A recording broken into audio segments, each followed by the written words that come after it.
అన్నదానం అన్ని దానాలలోకెల్లా మహాదానం అని అంటారు. అన్నదానం వల్ల కలిగే ప్రయోజనాలు ఏమిటి? అంతా ఇంతా కాదు సుమా. దానానికి ప్రతీకాత్మకంగా దాన కర్ణ అన్న పేరు పొందిన గొప్ప వీరుడు శూరుడు కర్ణుడికి సంబంధించిన ఒక వృత్తాంతం కూడా మూల భారతంలో లేనిది లోకంలో ప్రచారంలో ఉంది. సమస్తము దానం చేసిన కర్ణుడు, దానకర్ణుడిగా కీర్తింపబడినటువంటి కర్ణుడు, అతి దానాత్ హతఃకర్ణ అన్న అపఖ్యాతిని కూడా కూడబెట్టుకున్న కర్ణుడు దేహం విడిచిపెట్టిన అనంతరం ఊర్ధ్వలోకాలకు ప్రయాణమై వెళుతున్న సమయంలో దుఃఖాల పాలయ్యాడు.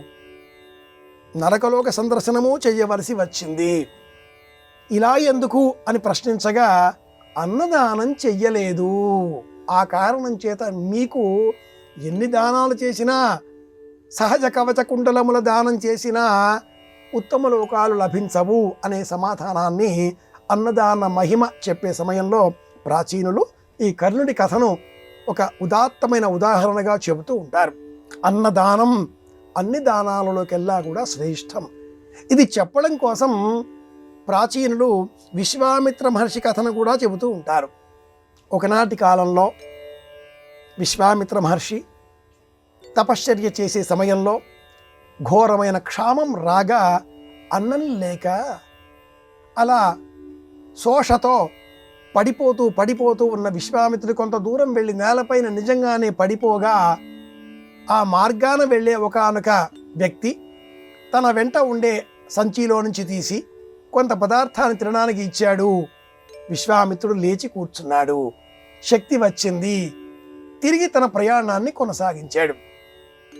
మంచినీరు అందివ్వబోగా, వద్దు, నీవిచ్చిన ఈ పదార్థం అన్నదానం ద్వారా ఈ శరీరానికి కొంత శక్తి చేకూరింది.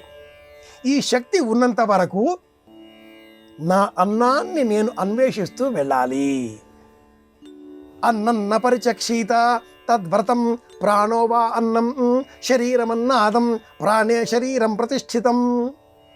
ఉపనిషత్తులు, వేదాలు అన్నం గురించి, అన్న మహాత్మ్యం గురించి ఎన్నో సందర్భాలలో బ్రహ్మాండంగా తెలియజేశాయి. నకంచన వసతో ప్రత్యాచక్షీత తద్వ్రతం.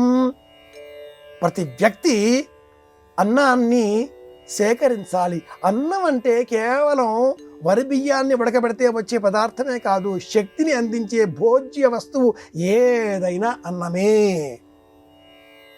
ఆ సేకరించిన ఆ అన్నాన్ని తాను మాత్రమే తినకుండా అందరికీ పంచాలి. అదే అన్నదానం. తినడం శరీరానికి సంబంధించినంత మేరకు ధర్మం, ప్రకృతి. తినకపోతే మనం వెళ్ళిపోతాం. ఎక్కువ తిన్నా వెళ్ళిపోతాం. తినాలి. ఈ తినడం ప్రకృతి, ఇతరులకు దానంగా ఇచ్చి తినడం సంస్కృతి. అంతా నేనే తింటానంటే దాచుకోవడం వికృతి. అన్నదానం సంస్కృతి.